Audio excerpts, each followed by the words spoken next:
I took up golf recently. I thought, I'd never play this game. Old man's game, never do it, but my kids play, so I want to play with them. So I go out, and I do really well. I go out on this one day, and I out-power by my instructor. I'm feeling really proud. The next day, I'm not feeling so proud.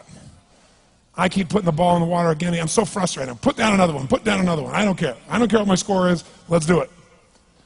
And finally, I was getting frustrated. He's going things like, ain't it a bitch? This is golf. And I'm going, bull. I said, you're a terrible instructor.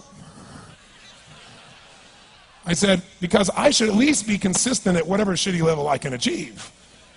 I said, I know I'm not Tiger Woods, but I should be able to be consistent, and you're just telling me it's difficult. Telling me it's difficult is not helping. Tell me what to do. He said, well, actually, you're only a little bit off. I said, could have fooled me. He said, no, you're about a millimeter or two off. I said, you're joking. He said, no, watch this. He said, I didn't teach you this yet. He said, when you approach the ball like this, he said, if you change the angle that you're attacking this just 1 or 2 millimeters, in the very beginning, do you see how that changes the arc? This one, instead of being on the green, by 1 millimeter, now you're in the water. 1 millimeter over here, you're in the sand. He said, and also you're hitting the ground by 1 millimeter sometimes. You're not stroking it, just 1 millimeter. I thought, what a great belief system that when all hell's breaking loose and nothing's working, that you're only 1 millimeter off. Because most people think it's impossible, so they give up. Isn't that true?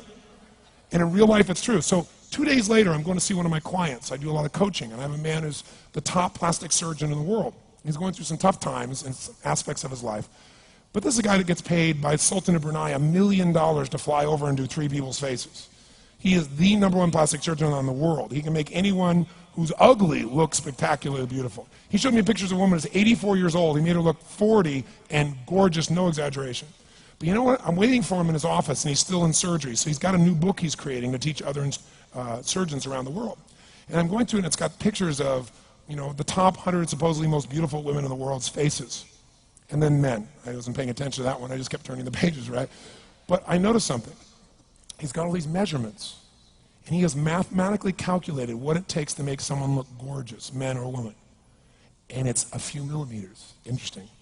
For example, on a woman, the distance between the top part of your lip and your nose, this little distance, the measurement of that, if you're beautiful, gorgeous, is the same size as your eye. If it's 1 millimeter more, you have an average face. If it's 2 millimeters more, you are butt ugly. Okay. The difference between butt ugly and gorgeous is 2 millimeters. He's got about a dozen of these little 1 or 2 millimeter changes he makes, and it's a different person. It is unbelievable. So a very powerful belief to leave today with would be, nothing's working, I'm 1 millimeter away. What little thing going to change, and when I do, it changes everything. Because I'm heading this direction, I make this little shift, you take that out an hour from now, a day from now, a week from now, a month from now, you have a totally different destination from that direction. But the 1 millimeter change, I'll show you one of them right now. Check this out. Stay in the state of certainty. Some of you lost it. Intensify it, whatever it takes. Make your move. Come on. Make your move. Say yes. Say yes. Say yes. Say yes. Now feel that in your body. Don't let go of it. Now watch. Here's the difference between being certain and being uncertain. Did you see that? Certain, uncertain. See if you can find that little spot between the two, where you drop just a little bit of your chest, and you feel it drop, and come back up, and drop it. How many can feel that difference between where you really feel it, now intensify it, and when you dropped it? Is it a tiny difference, yes or no? Yes or no? Now, could you condition yourself to feel great in this state? Yes or no? So what I want you to do is give yourself that opportunity. So the way we're going to do is very simple. We're going to go into peak state. And then we're going to train ourselves. Because guess what? If you're in this state of certainty, and all hell's breaking loose in your life, people can't figure out, you go, move, I'll handle it. People go, he's so lucky, he's so confident. No. Here's what I've created for my life, and anyone I know has succeeded. I'm a 17-year-old kid from Azusa, California, with no real education other than self-education, with no background, with parents that did their best, all of them, with no money, but I did one thing. I love people, and I had an enormous demand I made upon myself, and I sculpted my mind and my emotions to get me to do whatever it would take to achieve and to contribute. But to do that, I did it by using my body and changing my focus.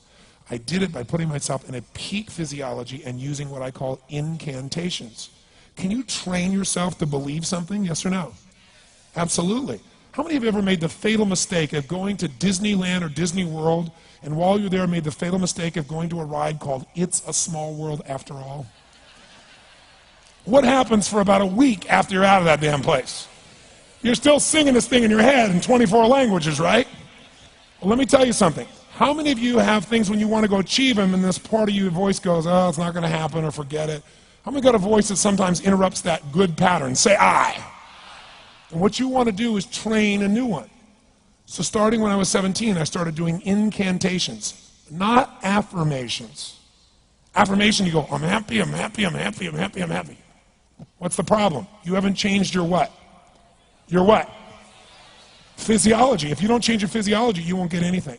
So an incantation is not only you speak it, but you embody what you're saying with all the intensity you can. And you do it with enough repetitions that it sticks in your head. Like It's a Small World, now the conversation in your head is always the same and it gives you what you want. So you use your body and your voice. So 17 years ago I started doing things. I was working for Jim Rohn, this speaker, and I was 17 years old. I had long hair, minestrone soup, acne on my face.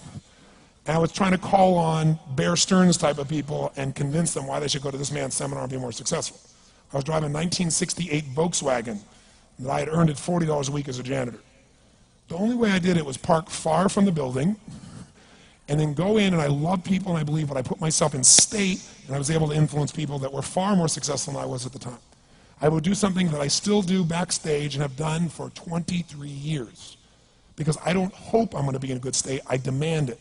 So I do an incantation using my whole body. I'd say, I now command my subconscious mind to direct me in helping as many people as possible alive today to better their lives by giving me the strength, the emotion, the persuasion, the humor, the brevity, whatever it takes to show these people and get these people to change their lives now. And I would do that literally driving in my Volkswagen to a meeting in LA on the freeway for 40 minutes. People are looking at me, I'm screaming at the top of my lungs. They're going, I know he's a serial killer, I know he is. But by the time I entered that room, when two people meet, if there's rapport, the person who's most certain will always influence the other person. And I was totally certain, and they were trying to get revved up to certainty. Do you agree with this, yes or no? I do another one because I was poor. I changed my mindset. I kept doing things, but I never got beyond it. I'd say God's wealth is circulating in my life. His wealth flows to me in avalanches of abundance. All my needs, desires, and goals are met instantaneously by infinite intelligence, for I'm one with God and God is everything. And I would imagine the abundance in my life, and I would feel so grateful. And a year later, I went from making $38,000 a year to making $1 million a year in 1 year. Because successful people do what failures won't. You follow me on this? You know?